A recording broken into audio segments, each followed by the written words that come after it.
Ouvimos aqui Catarina Martins no discurso de abertura do Congresso aludir ao facto do PS ver o Bloco como um empecilho, como alguém que trava e que pode prejudicar o que é a ação do Partido Socialista e do Governo.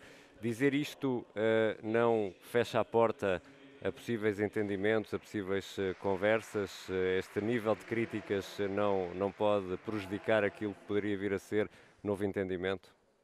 Bem, a Catarina não estava propriamente a fazer uma crítica, estava a citar as críticas que o Partido Que é o Socialista que lhes tem são feito. feitas. Aliás, a expressão dos empecilhos, se eu bem me recordo, era do próprio Presidente do Partido Socialista, referindo-se aos partidos de esquerda e em particular ao Bloco.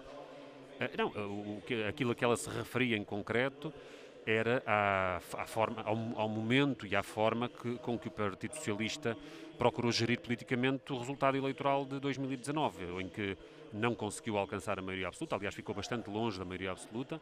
Isto significa que as pessoas valorizaram a solução política que foi encontrada na legislatura anterior, quiseram que ela permanecesse, quiseram que ela fosse mais além, mas o Partido Socialista recusou responder à esquerda, e aliás de forma liminar, logo nos primeiros dias da legislatura, recusou procurar negociar um novo acordo e propôs um modelo de negociação ponto a ponto. O problema é que essa negociação ponto a ponto é, na verdade, a tentativa de ter uma maioria absoluta sem a ter. E, portanto, assegurar a continuidade e a aprovação dos orçamentos de Estado na Assembleia da República sem negociar verdadeiramente medidas que correspondam ao mandato dos outros partidos que viabilizariam esse orçamento. Nós temos um mandato político. O Bloco de Esquerda foi eleito com um programa. E desse programa há questões essenciais que nós temos que ter sobre a mesa numa negociação com o Partido Socialista sobre a condução da governação. E desde logo as questões do trabalho, nós temos vindo a insistir não apenas na retirada das normas contra os trabalhadores que foram introduzidas no período da Troika, mas também por novas regras no que respeita às realidades da precariedade que se têm vindo a afirmar de forma massiva em Portugal, a questão das plataformas E digitais. disso não vão abdicar. E nós não vamos abdicar. Nós não vamos abdicar, nós consideramos que uma negociação com o Partido Socialista tem que respeitar o programa daqueles partidos a que o Partido Socialista quer chamar parceiros. Se o Partido Socialista quer chamar parceiros aos partidos de esquerda, vai ter que negociar com eles as medidas do programa deles, partidos de esquerda, bloco de esquerda, que constarão digamos, da governação dos próximos anos.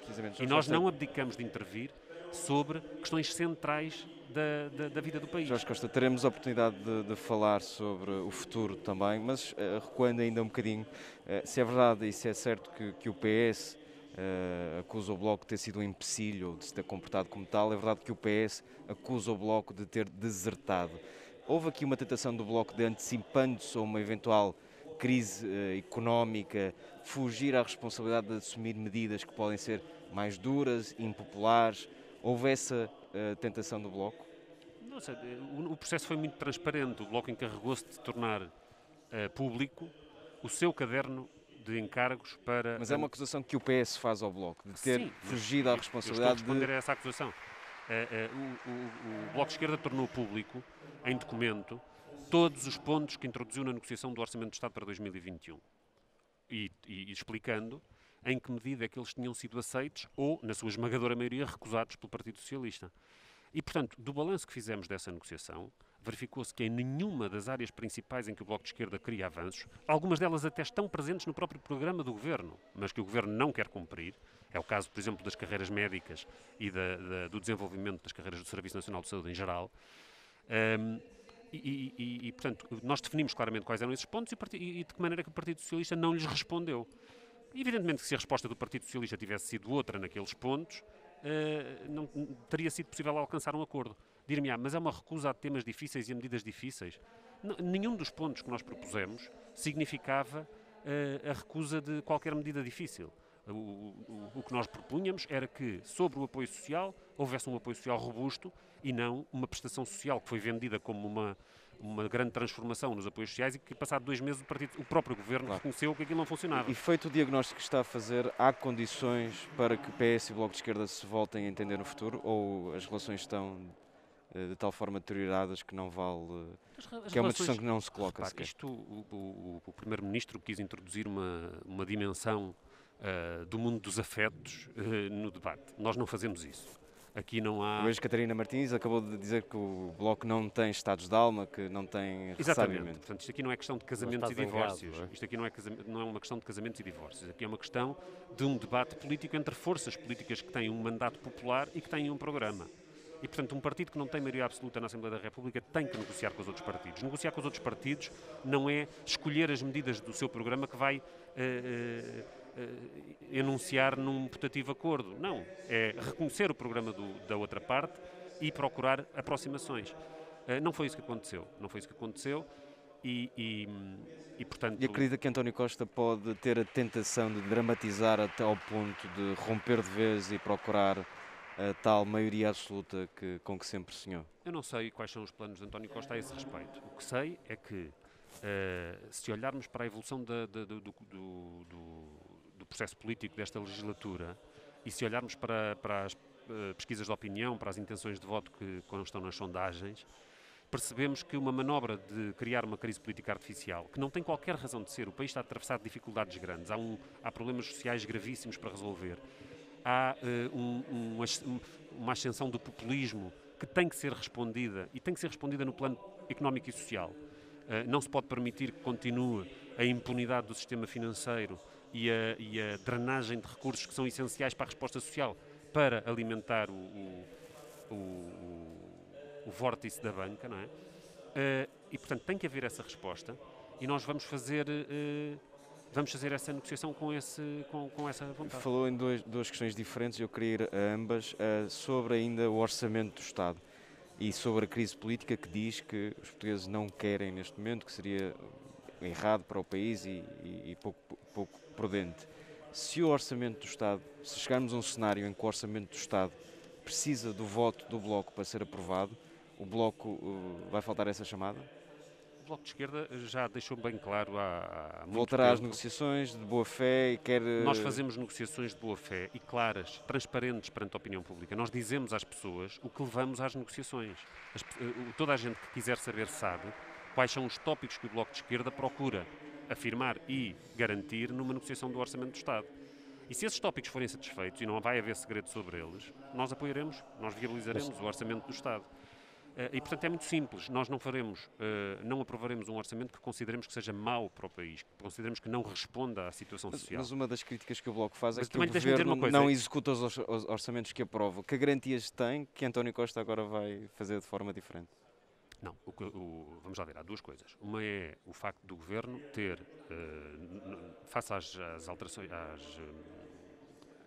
ao orçamento de 2020, para 2020, ter falhado no cumprimento de algumas medidas importantíssimas, nomeadamente no reforço pessoal do Serviço Nacional de Saúde. Outra coisa é que nós não saibamos garantir e não possamos garantir, numa negociação de boa-fé, que esperamos que seja possível fazer, calendários para a execução das medidas. Quer dizer, a inépcia na concretização dos compromissos não é uma garantia de capacidade negocial. Quer dizer, quem negocia uma vez e se atrasa, quem negocia a segunda vez e não cumpre, começa a ter um problema de credibilidade na negociação. E aí temos um problema para todos. Portanto, eu penso que que o debate com o Partido Socialista tem que incluir um balanço, e já incluiu na última negociação do Orçamento do Estado, um balanço negativo sobre a execução efetiva de medidas que tinham sido negociadas, em particular nos prazos da sua execução, não na sua execução, afinal de contas, mas no tempo em que foram executadas. Deve incluir isso, mas não deve ser por isso que se recusa uma negociação. Nós queremos fazer uma negociação, queremos alcançar os nossos objetivos, mas alcançar os nossos objetivos é a condição para viabilizar um orçamento do Estado. Não se viabilizará o orçamento do Estado noutras circunstâncias. Mas Jorge Costa, deixa-me fazer aqui uma pergunta, peço desculpa, mas se agora, nesta negociação, se as coisas não chegarem a bom porto e o Partido Socialista voltar a conseguir ver o orçamento aprovado, o Bloco pela segunda vez, ou pelo segundo ano consecutivo, ficar fora desse processo, não teme que o Bloco se comece a tornar irrelevante aos olhos dos eleitores mais à esquerda?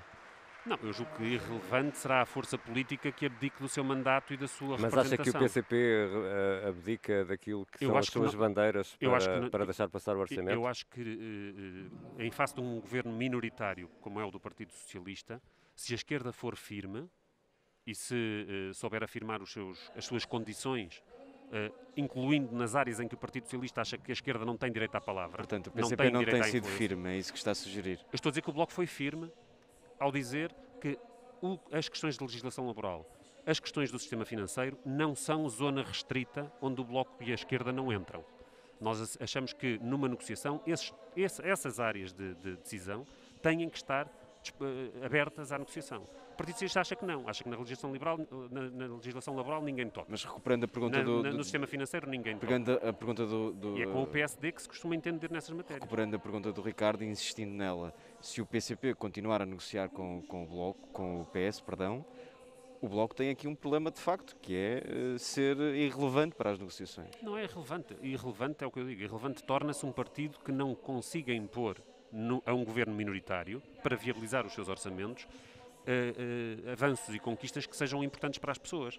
Nós não abdicamos de intervir sobre questões essenciais de governo, sobre a forma de proteger o país da ganância do sistema financeiro, a forma de proteger os trabalhadores da liberalização das relações laborais e da desregulação que, em alguns aspectos, como por exemplo no teletrabalho ou nas plataformas digitais, está a atingir proporções de barbaridade.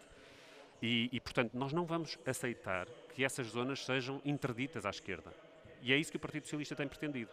E numa negociação futura de orçamento, eu espero que toda a esquerda seja capaz de dizer ao Partido Socialista não há zonas interditas para a negociação mesmo com a esquerda. Mesmo que isso signifique, mesmo que essa posição de força signifique a queda do governo socialista?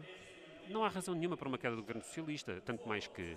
no sentido em que podem não estar dispostos a aceitar as condições e, portanto, quererem ir a votos. É essa pergunta que eu... Isso é totalmente legítimo. O que eu digo é, não há razão nenhuma para uma crise política quando, ainda por cima, o que tudo indica é que vai voltaria a verificar-se um cenário parlamentar não muito diferente do atual.